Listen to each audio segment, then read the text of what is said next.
이 세상의 모든 사람들은 창조주이신 하나님의 그 시나리오에 따라 자기의 맡은 배역을 감당하기 위하여 왔습니다.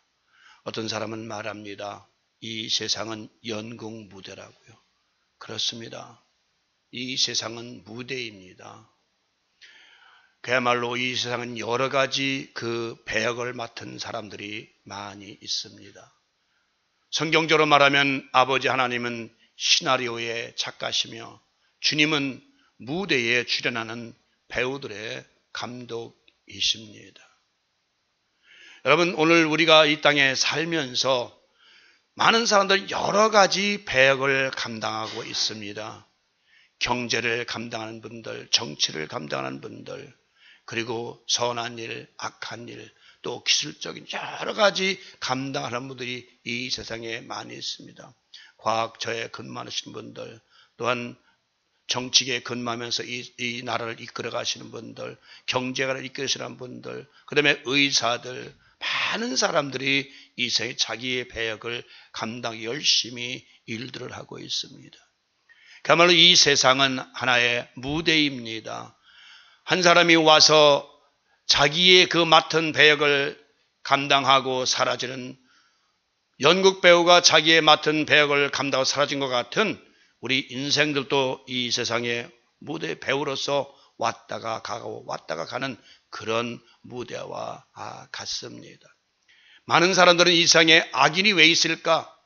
하지만 악인도 하나님이 필요해서 그 역을 감당하게 하셨습니다. 악인이 없이 만약에 선인만 있다면 이 세상에 하나님의 고마운 은혜를 어떻게 알겠습니까? 바로 사단도 악인들도 바로 하나님의 자녀들의 훈련 파트너로서 이 세상에 존재하게 되는 것. 하나님이 얼마든지 악을 없애려면 없앨 수 있습니다. 그러나 하나님께서 악을 존재하게 하신 것은 바로 우리들로 하여금 훈련을 받기 위해서, 악이 무엇이며 선이 무엇인지 깨닫게 하기 위해서 하나님은 이 세상에 악인도 출현하게 하신 것입니다.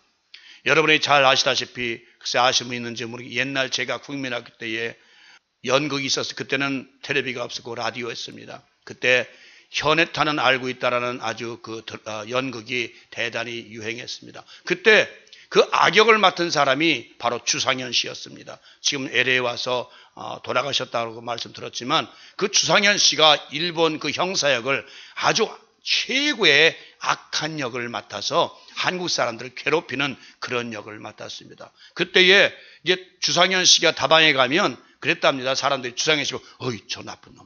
아니 주상현 씨가 나쁜 것이 아니라 시나리오 작가가 그 사람으로 하여금 일본 나쁜 악역을 감당하게 하셔. 그 사람은 다만 그 악역의 성우 역할만 하는 것뿐인데 사람들은 주상현 보고 주상현 저 나쁜 놈 나쁜.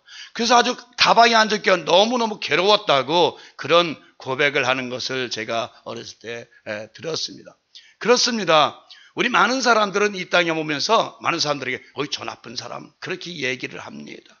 그 사람도 이 세상에 어떻게 보면 업해 있는 말씀 같지만 악역을 감당하기 위해서 이 세상에 왔습니다. 사단의 도구로 이 땅에 와서 악역을 감당하는 배우로 이 세상 무대에 섰다가 사라지는 것입니다. 그래서 이 세상 모든 사람들은 각자 자기의 맡은 사역을 감당하고 살고 있습니다. 선한 사람은 선한 역. 여러분 텔레비도 보면 그렇잖아요. 항상 악역을 감당하는 배우는 악역만 감당하게 되고, 항상 선한 역을 감당하게 됩니다. 옛날에 저 어렸을 때 여러분 잘 아시는 김희갑 씨라고 희극 배우가 있습니다. 그 양반은 항상 그냥 웃기는 역, 사람에게 코미디 그런 역만 하고 나옵니다. 그러나 김희갑 씨 가정이 얼마나 엄격하시 아셨습니까? 여러분 그분이 함경도 분인데요.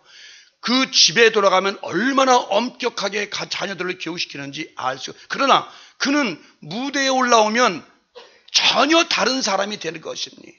마찬가지입니다. 우리 인생들도요. 이 세상 무대에 딱 나오면, 어머니 뱃속으로 떨어져서 이 세상에 딱 나오게 되면 하나님의 그 시나리오의 작가에 쓰인 대로 그대로 살게 되어 있는 것입니다. 그러면 이제 구원은도 마찬가지입니다. 이미 하나님께서 택한 자들은 그 시나리오에 따라 사역에 따라 이제 구원을 받게 돼 있고, 악인들은 계속해서 이 땅에서 사단의 도구로, 사단의 병기로 사용되게 되어 있다는 거예요. 그래서 우리가 그런 말을 합니다. 죄는 미워하되 사람은 미워하지 말라는 것입니다. 여러분, 그 사람이 정말 악역을 감당하고 싶어서 이 세상에 왔겠습니까?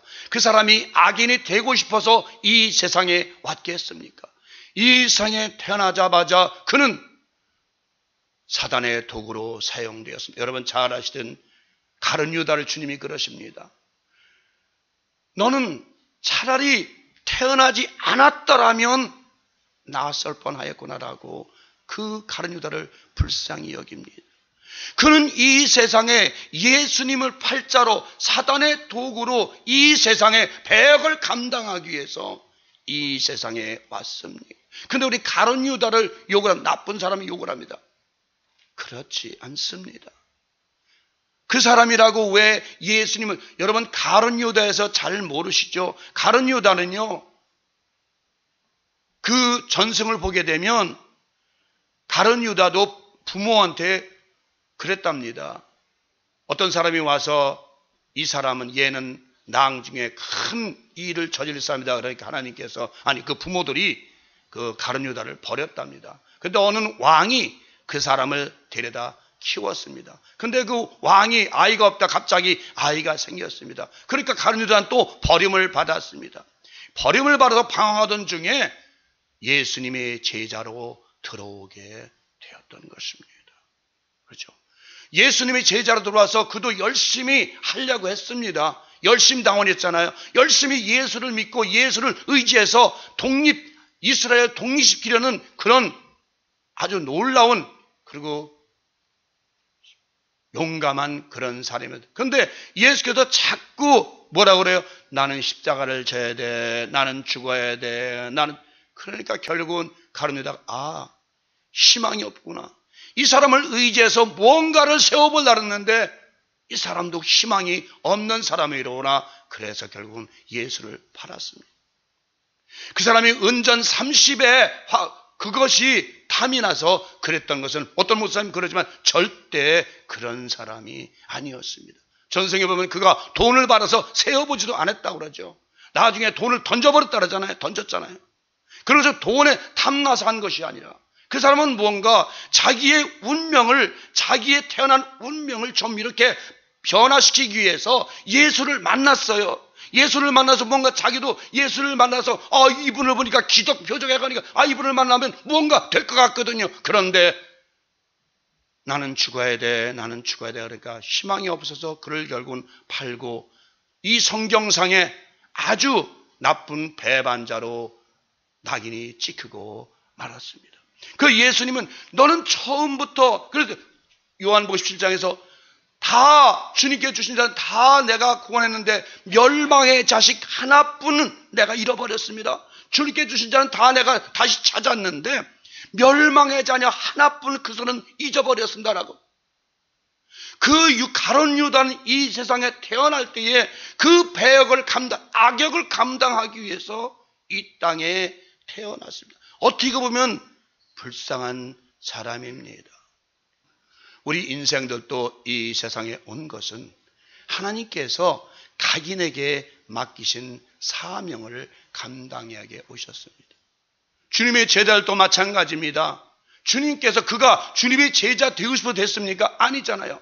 바닷가에서 낚시하는 자들에게 얘들아 내게 오라. 내게 이제부터는 고기를 낚는 어부가 아니라 사람 낚는 어부가 되줄게. 나오라 하니까 주님을 따라왔습니다. 또 요한도 야곱도 자기 아버지를 버리고 배도 버리고 따라왔습니다. 빌립은 세리장이를 버리고 주님을 따라왔습니다. 왜 따라왔습니까? 이미 그들도 장서전에 예수님의 제자가 되게 하려는 그런 하나님의 역사의 계시에 따라, 시나리오에 따라 이미 정해진 사실이라는 것입니다. 그래서 우리는 이 세상에서 성경에서는 예정설이요 이생설 운명론을 얘기하고 있습니다.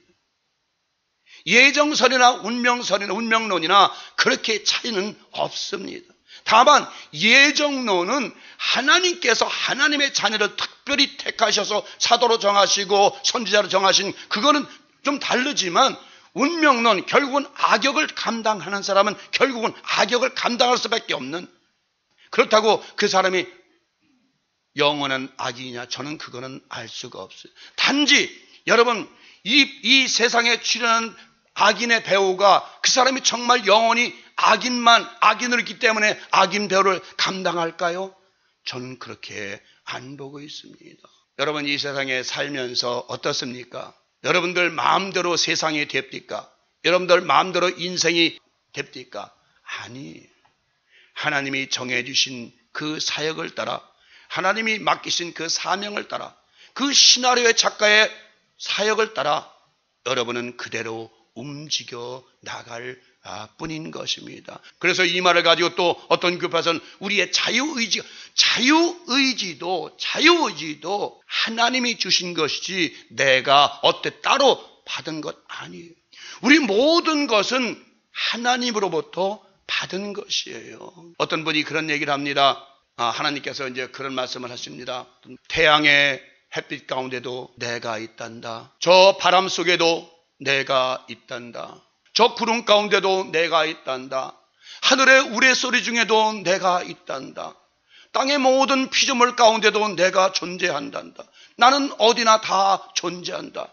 그 말씀을 제가 들으면서 시편을 보면 정말 하나님은 온 우주 만물의 피조물 가운데 존재하고 운행하시고 지탱하시고 이끌어가시는 그런 하나님임을 알 수가 있습니다. 오늘 본문 말씀 사마리아 여인이 이제 주님을 만난 사건입니다. 이 사마리아 여인도 이 땅에 올 때 그렇게 나쁜 여자로, 가련한 여자로 자기가 만든 것이 전 아니라고 보는 것입니다. 오늘 사마리아 그 4장을 보면 이 여인은 사람들을 피해서 뜨거운 대낮에 물을 길러 다닐 만큼 그렇게 가련한 여인이고 사람들에게 손가락질을 받는 그런 여인이었습니다. 그는 남편 5명씩이나 있는데도 참 남편이 없다고 말을 합니다. 그만큼 그 삶이 가련하고 힘들고 어려운 고통 가운데 사는 삶이었습니다. 그러나 그에게도 밝은 빛은 찾아왔지 않아요. 그가 이제 그런 여인으로 평생 사는 것이 아니라 비로소 이제 주님이 메시아가 나타남으로 말미암아 그가 변화되고 정말 좋은 전도자로 되었다고 전성은 말하고 있지 않습니까? 바로 그것이 하나님의 택하신 일이요 하나님의 정하신 시나리오, 결국은 악인이 변해서 선인이 되는 그런 시나리오가 된 것입니다. 그 사마리아 여인, 오늘 주님의 제자들은 어떻습니까? 계속해서 아직도 육신의 양식만을 따른, 그렇게 가르쳤는데도 육신의 양식만을 따른 어린아이와 같은 사람들이었습니다. 육의 양식은 썩는 양식이라고 우리 주님은 말씀하셨습니다. 제자들에게도 많이 말했습니다. 너희가 마태복음 10장에 보면 너희가 전도로 나아갈 때 2벌도 갖지 말고 한 벌 신발 가지고, 그리고 백도 가지지 말고 한 끗도 가지지 말고 가서 주는 대로 먹고 너희를 전도하라고 말씀하셨습니다. 참으로 너희는 제자들은 썩는 양식으로 일하지 말고 이제 오로지 하나님의 영적인 양식, 하늘의 양식, 하늘의 만나를 전해주고 나눠주는데 너의 삶을 바치라고 말씀하십니다. 요한복음 6장 27절에 보니까 썩는 양식을 위하여 일하지 말고 영생하도록 있는 양식을 위하여 하라. 이 양식은 인자가 너희에게 주리니 인자는 아버지 하나님의 인치신 자니라. 이 말씀은 육신의 양식만을 위하여 일하지 말고 영생하도록 있는 양식, 말씀을 먹기 위하여 일하라는 것입니다. 자, 오늘 이 말씀을 통해서 우리가 그러면 육신의 양식은 버리라는 그것은 아닙니다. 이 말씀은 예수님을 사랑하고 예수님을 믿는 예수님의 사역자들을 향해서 말씀하고 있는 것입니다. 예수를 믿는다고 하면서도, 교회를 다닌다고, 장로라고 하면서도, 목사라고 하면서도, 권사라고 하면서도 여전히 세상의 양식과 세상 것을 바라보고 가지 말고, 너희는 창세전에 내가 너희를 내 자녀로 삼았으니 너희는 육신에 썩는 양식을 일하지 말고 오로지 하늘의 양식을 위하여 그것을 나눠주고 그것을 베풀어주고 그것을 나눠주는데 너희는 사역을 간다라고 말씀하시고 계신 것입니다. 인을 치셨다는 것은 바로 주님이 이 모든 권세를 아버지 하나님으로부터 상속을 받았다는 것입니다. 오늘날 여러분들도 하나님께서 하나님의 정지로 때를 따라 양식을 나눌 자 누구뇨? 때를 따라 일용할 양식, 하늘의 양식을 나눠주는 자로 여러분을 인치신 줄 믿습니다. 바로 인치셨다는 것은 하나님의 자녀요, 하나님의 종이요, 하나님의 완전 소속이라는 것입니다. 그렇기 때문에 여러분들은 세상 양식을 위하여 썩어질 양식 일하지 말고 온전히 하나님 양식, 하늘의 양식을 위하여 일하라는 것입니다. 하나님의 종으로 부린 인침을 받은 자들은 한 길을 가야 됩니다. 십자가의 길. 그래서 예수님이 넓은 길로 가지 말고 생명의 길, 좁은 문으로 가라고 분명히 말씀하신 것입니다. 우리 주님이 이 세상에 오신 것은 우리에게 필요한 썩지 않는 영생의 양식과 영원히 목마르지 않는 물, 그리고 성령을 주시기 위하여 오셨다고 말씀하고 계십니다. 4장 13절에 저는 그 영원히 목마르지 않을 영생의 물을 주겠다고 그 사마리 여인에게 말씀하십니다. 우리의 심령에서 기쁨과 평강이 흘러 넘칠 영원히 목마르지 아니하는 물을 주시겠다고 말씀하셨습니다. 요한복음 4장 13절 14절입니다. 예수께서 대답하여 가라사대 이 물을 먹는 자마다 다시 목마르려니와 내가 주는 물을 먹는 자는 영원히 목마르지 아니하리니 나의 주는 물은 그 속에서 영생하도록 솟아나는 샘물이 되리라. 샘물이라는 것은 계속하여 솟아나오는 물을 말합니다. 자연적으로 솟아나옴으로써 마르지 아니하는 샘물을 말하는 것입니다. 여러분 샘물 혹시 보셨는지 모르겠습니다만 오늘날 많은 분들에게 이 설교라는 샘물을 못 보신 분들도 꽤 많아요. 이 샘물은요, 저희 집에 옛날 충청도에 샘이 있었습니다. 그 물은 한 깊이가 여기 무릎까지밖에 안 옵니다. 물 깊이가. 근데 퍼내면 또 요만큼 고이고 퍼내면 요만큼 고이고 아무리 퍼내도 항상 무릎에 찰 만큼 고입니다. 그 이상은 고이질 않습니다. 먹으면 풀면 이 두레박으로 퍼올리면 또 고이고 두레박, 그것이 바로 샘물입니다. 오늘 성령을 삼하는 여러분들, 우리의 마음 가운데 기쁨과 감사와 평강이 끊어진다면 여러분 마음의 샘이 이미 막혀버린 것입니다. 바로 우리 마음 가운데 심령의 샘이 말라버리면 기쁨과 평강과 감사와 찬송이 끊어지게 되는 것입니다. 여러분 산동에서 얼마나 찬송을 하고 삽니까? 얼마나 삶 가운데서 입으로부터 찬양과 찬미가 시가 넘쳐 흐릅니까? 여러분 마음속의 샘이 말랐습니까? 안 말랐습니까? 여러분 안에 기쁨과 감사와 찬양과 기도가 없으면 여러분 샘이 마른 것입니다. 여러분 우리 안에 심령의 샘이 말라버리면요, 우리의 마음도 메마르고 우리의 육체도 메마르게 되는 것입니다. 특히 구약에서는 이 샘물이 하나의 큰 재산이었습니다. 그 증거의 말씀이 있습니다. 자, 구약에서는 이 샘이 복의 근원이었습니다. 이 영적으로 말하면 기가 막힌 말씀, 사사기 1장 14절 15절에 보면 이렇게 됐습니다. 악사가 출가할 때에 그에게 청하여 자기 아비에게 밭을 구하자 하고 나귀에서 내림에 갈렙이 묻되 네가 무엇을 원하느냐? 내게 복을 주소서. 아버지께서 나를 남방으로 보내시니 샘물도 내게 주소서 하니 갈렙이 윗샘과 아랫샘을 그에게 주었더라. 이와 같이 구약시대의 샘물은 복의 원천이요 재산이었던 것입니다. 물론 이것은 상징적인 말씀으로 우리의 영혼 안에서 흘러 넘치는 성령의 생수를 의미합니다. 여러분, 정말 다시 말씀드리지만 여러분 안에 괴로움과 번민과 두려움과 고통이 있으면요, 여러분 안에 샘이 막힌 것이에요. 목사인 저도요, 기도 열심히 안 하고 찬송 열심히 안 하면 이 심령의 샘이 막혀서 기쁨과 감사가 흘러넘치질 않습니다. 지금은 어떻습니까?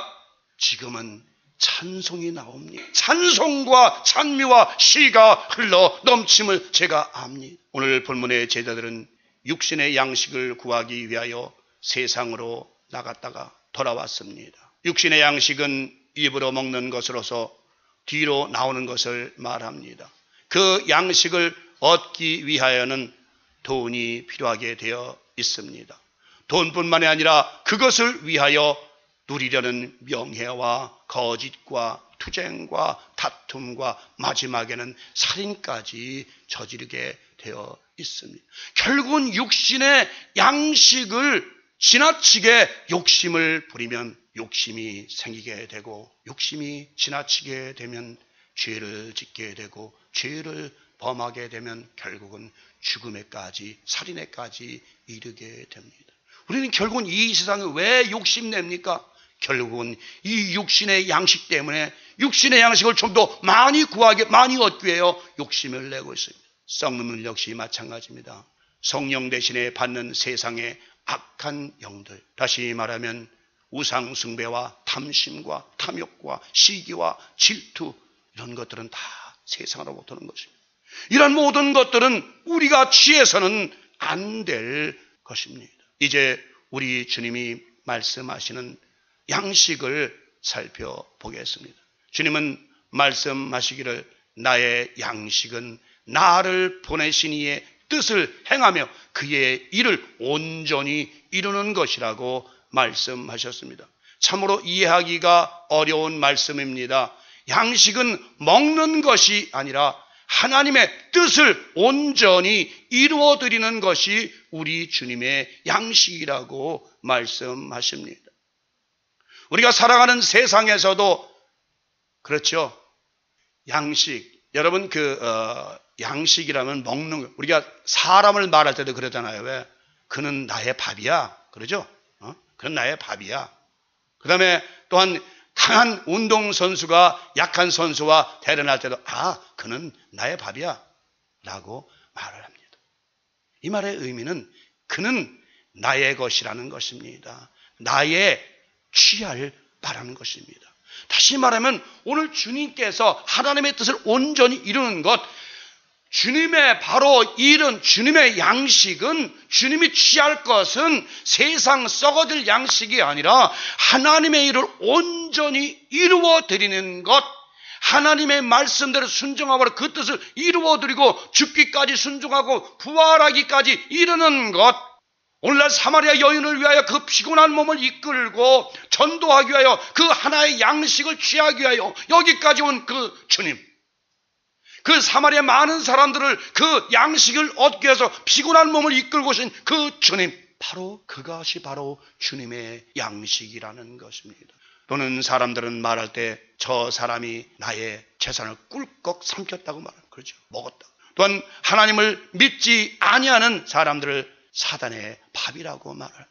이와 같이 양식이라는 것은 자기의 뜻대로 취할 수 있는 것을 말합니다. 그러므로 우리 주님이 하나님의 뜻을 온전히 이룰 수 있기에 하나님의 뜻을 이루는 것이 주님의 양식이라고 말씀하시는 것입니다. 그래서 여러분 성경을 읽을 때에 성경은 거의 다가 비유적인 말씀입니다. 우리 마태복음 24장 제가 종말론에 있어서 그랬죠. 그날에는 뭐예요? 아이 벤 자와 젖 먹는 아이를 가진 자가 불행하다 그러죠. 아이 벤 자와 젖 먹는 아이를 가진 자. 그러면 어느 때고 아이 벤 사람이 없습니까? 젖 먹는 아이 없습니까?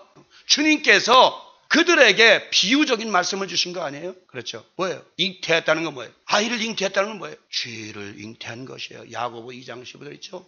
육심 잉태하는 죄가 사망을 나느니라. 결국 마지막 날에 욕심과 죄와 세상 것을 잉태하고 있는 자는 결국은 죽음에 이를 것이다라는 것이에요. 그런 말씀인데 무슨 아이 잉태를 얘기해요. 욕심이 잉태하게 되면 죄를 낳고 죄의 상에서 사망을 낳는 거예요. 그 다음에 젖 먹는 아이는 무엇입니까? 젖은 무엇입니까? 여자분들의 심정 아닙니까? 마음 아닙니까? 바로 마음을 뺏겨 마지막 종말에 하나님으로부터 떠나서 마음을 세상으로 뺏기는 것을 젖 먹는 아이를 가지고 불행하다고 말씀하십니다. 그런데도 그 기억을 갖다가 이상하게 해석들 해가지고 말합니다. 이렇게 하나님의 말씀은 비유적인 말씀이 거의 되어버립니다. 그 뜻을 온전히 성취하시기 위하여 우리 주님은 뭐예요? 아버지로부터 보내심을 받은 것입니다. 왜 보냄을 받았다? 아버지 하나님께서 이 땅에 보내진 자들을 거두어 드리라고, 그들을 아버지께로 인도하라고, 그 하나님의 양식을 취해서 내게 가져오라고 주님을 보내신 것입니다. 보냄을 받았다는 단어는 헬라어로 두 단어가 있습니다. 하나의 단어는 아포스텔레인, 이는 단어로 17번 기록되어 있는데 이는 사도로 보내심을 받았다는 것입니다. 또 하나의 단어는 펜페인이라는 그 단어는 27번 기록되고 있는데 이는 선지자로 보냄을 받았다는 의미가 되는 겁니다. 이와 같이 제4복음서에서는 44번씩이나 보내심을 받았다는 단어가 강조되고 있습니다. 이는 바로 주님뿐만이 아니라 우리 모두는 하나님으로부터 보냄을 받고 이 세상에 왔다는 의미가 되는 것입니다. 이미 제가 말씀드렸습니다. 우리는 이 세상 연극 무대에서 자기의 배역을 감당하고 돌아가는 배우와 같다고 말씀드렸습니다. 시나리오 작가이신 하나님으로부터 부여받은 그 사명을 감당하기 위해서 이 땅에 왔다고 여러분 말씀드렸습니다. 여러분 세상에 어느 한 가지도 꽃도 보세요. 어떤 건 하루 만에 폈다 지는 꽃도 있습니다. 또 100일 동안 100일 동안 폈다 지는 꽃이 있습니다. 어떤 사람들은 부잣집으로 태어납니다. 어떤 사람은 가난한 자로 태어납니다. 어떤 사람은 장애인으로 태어납니다. 어떤 사람은 똑똑한 자로 태어납니다. 어떤 사람은 정신적으로 약간 모자란 자로 태어나고 여러 가지 형태로 태어나고 있습니다. 그들을 여러분이 함부로 저 사람은 몹쓸 사람이야, 저 사람은 바보야, 장애인이라고 무시할 수 있을까? 그래서 주님 말씀하시기를 사람을 원수까지도 사랑하라는 이유는 이 모든 세상 사람들은 하나님의 시나리오에 의해서 예수님의 감독자신 예수님을 통해서 우리는 이 땅에서 주님의 사역을 감당하고 돌아가면 되는 것입니다. 그런데 그들 보고 나쁘다 좋다 비평할 수 있습니까? 그래서 예수님은 비평하지 말라, 판단하지 말라, 너희가 판단하지 말라. 왜? 하나님이 맡기신 사명을 감당하는 것이기 때문에 아무도 비평하지. 저는 이 말씀을 준비하면서 제가 그동안 또 잘못된 것을 또 여러분 회개했습니다. 우리의 모든 사람들은 다 하나님의 보냄을 받자. 예레미야 선지자는 이렇게 고백을 하고 있습니다. 예레미야 1장 4절 10절 보니까 여호와의 말씀이 내게 임하니라. 이르시되 내가 너를 복중에 짓기 전에, 아버지 어머니 뱃속에 짓기 전에 너를 알았고 네가 태에서 나오기 전에 너를 구별하였고 너를 열방의 선지자로 세웠노라 하시기로 내가 가로되 슬프도소이다 주 여호와여 보소서 나는 아이라 말할 줄을 알지 못하나이다. 여호와께서 내게 이르시되 너는 아이라 하지 말고 내가 너를 누구에게 보내든지 너는 가며 내가 무엇을 명하든지 너는 말할지니라. 아이라고 하지 말라, 말 못한다고 하지 말라. 내가 너에게 명하는 그대로 너는 이 세상에 가서 전하고 와라라는 것이에요. 내가 쓰어준 대로, 내가 시나리오에 쓴 대로, 각본대로 너는 이 세상에 가서 네 배역을 감당하고 오라는 것이죠. 그런데도 여러분 사람을 함부로 판단할 수 있겠습니까? 판단하지 마십시오. 이 모든 사람들은 하나님의 주어진 사역대로 살다가 가는 것입니다. 여러분 하루살이는 하루밖에 못 삽니다. 그러나 학은 천년을 산다고 합니다. 그렇죠? 이 세상에 1000년, 2000년 사는 동물들도 있고 하루만 살다가는 하루살이 같은 곤충도 있습니다. 이것이 자기가 원해서 됐을까요? 아닙니다. 하나님은 이 우주 만물 모두에게 각자에게 생명을 주시고 맡을 사역을 배역을 꽃에게는 꽃에 따라서 나무에는 나무에 모든 사역을 하나님이 다 부여하셨다는 것입니다. 가시나무는 안 닿았으면 좋겠잖아요. 그죠? 가시나무는 필요가 없잖아요. 가시나무도 필요해서 하나님께서 심으신 것입니다. 이와 같이 모든 사람들은 하나님의 임의대로 보냄을 받은 것입니다. 이미 말씀을 드린 대로 하나님의 시나리오에 의하여 우리는 그 사역을 감당해야 하는 것입니다. 그러면 이렇게 물을 것입니다. 그러면 하나님의 자녀들은 그러면 왜 죄를 짓고 삽니까? 오늘 이 말씀 마치겠습니다. 왜 죄를 짓고 삽니까? 왜 그래요? 감독이신 주님의 말씀대로 순종하지 않는 것, 하나님의 시나리오에 따라 움직이지 않는 자들, 다시 말하면 하나님의 자녀들인데, 하나님이 택하신 자들인데, 하나님이 창세전에 너는 내 것이 하고 그리스도 안에서 택했는데, 그들이 시나리오에 의해서 감독이신 주님의 말씀에 따라 움직이지 않고 자기 뜻대로 자기 마음대로 악인의 길을 따라 갈 때에 바로 그는 죄인이라고 하는 것입니다. 여러분, 이 세상에서 여러분 감독이 하는 대로 시키지 않으면 되겠습니까? 시나리오 작가 하는 대로 안 하면 되겠어요? 그러면 그 배우는 결국은 쫓겨나고 다시는 무대에 서지 못합니다. 마찬가지입니다. 시나리오 작가이신데 하나님께서 명하신 말씀대로 우리의 영원한 생명을 짊어지시고 십자가에 달아서 그 감독자신 주님의 말씀대로 우리가 살아갈 때에 우리가 그 뜻대로 준행하고 그 말씀대로 이 세상에서 배역을 감당하고 사역을 감당했을 때에 우리는 비로소 하나님의 훌륭한 배우라 칭찬을 받게 될 것입니다. 그러나 하나님 말씀대로 여러분들이 그 사역을 거부하고 주님의 감독을 떠나서 다른 감독의 세상 감독, 사단의 감독을 받고 사단의 명령을 따라 사단의 각본에 따라 살게 되면 여러분 죄인이 되고 마는 것입니다. 여러분, 우리는 정말 누구의 감독을 따를 것입니까? 이 세상 임금 사단의 감독을 따라서 할 것입니까? 아니면 우리의 영원한 생명이신 예수 그리스도의 감독이신 예수 그리스도를 따라 살 것입니까? 여러분이 판단하시고 여러분이 택하십시오. 여러분, 우리는 하나님으로부터 보냄을 받은 자들, 그래서 하나님을 아버지라 부르게 되는 것입니다. 하나님에게 보내지 않았다면 어떻게 하나님을 아버지라 부를 수 있습니까? 여러분이 하나님을 잘 알든 모르든 하나님을 만났든 못 만났든 하나님은 이미 여러분들을 창세전에 택하셔서 하나님의 자녀로 삼으시고 인을 꽝 치셔서 너는 내 새끼야, 영원한 내 새끼야, 네가 설사 다른 데 가도 나는 너를 데리고 올 거야, 끌고 올 거야 라고 말씀하셨어요. 그러나 많은 사람들은 오늘날 자녀들도 마찬가지요. 부모들을 떠나서 다른 데로 가죠. 부모가 원하는 길로 안 가죠. 선생님이 원하는 길로 안 가죠. 그렇기 때문에 잘못되고 멸망하게 되는 것입니다. 여러분 자신도 마찬가지입니다.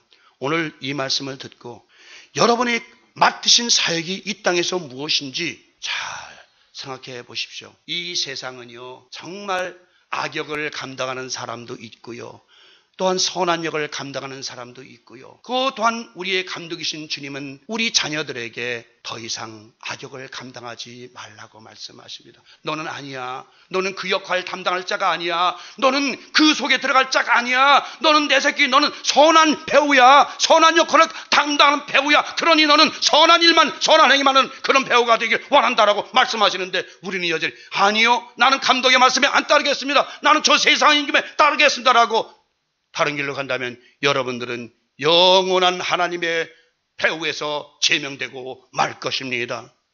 여러분, 오늘 여러분이 하나님의 만드신, 하나님이 지으신 그 시나리오대로, 말씀대로, 주님의 감독대로 여러분 성령의 인도하심을 따라, 가르침을 따라 따라가시는 여러분 되시길 바랍니다. 정말 진실한 주님의 감독이신 주님의 말씀을 순종하고 따름으로 말미암아 정말 이 세상에서 또한 오는 세상에서 하나님이 기뻐하시고 하나님이 축복하시고 하나님이 함께하시고 하나님의 인자하심과 하나님의 성실하심과 하나님의 은혜가 풍성한, 그래서 영원토록 영생의 기업을 받는 정말 하나님의 훌륭한 배우로서, 하나님의 훌륭한 성으로서, 하나님의 훌륭한 자녀로서 축복된 삶을 사시기를 성부와 성자와 성령 이름으로 간절히 축원을 드립니다.